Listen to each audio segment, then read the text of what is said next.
Ahmad Shah Baba Life. Hi everyone, welcome to today's video. We're going to learn about Ahmad Shah Baba life in an easy way. Perfect for practicing English listening. Ahmad Shah Baba, whose real name was Ahmad Shah Durrani, was the founder of Afghanistan and the first great king of the Durrani Empire. He was the son of Muhammad Zaman Khan Abdali and belonged to the Pashtun Abdali tribe. Ahmad Shah Baba was born in 1722 in Herat and became famous for his bravery, intelligence, and military skills.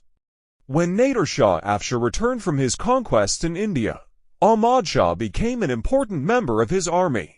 But after Nader Shah was assassinated, Ahmad Shah gathered the elders of his tribe and was declared king through a council jirga in the Kandahar marketplace.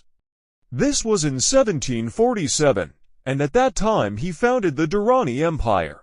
Ahmad Shah Baba quickly gained control over Afghanistan and expanded his territories.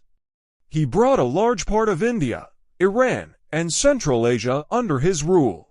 His most famous battle was the Third Battle of Panipat in 1761, where he defeated the Maratha Empire of India decisively.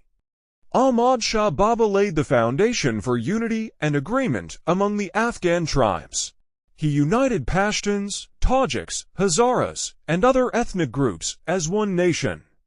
He also focused on establishing order, security, and the economy within the country. He was given the title Father of the Nation by Afghans because he is considered the founder of Afghanistan's identity, a united nation, and an independent state. Ahmad Shah Baba died in 1772 in Kandahar and is buried there.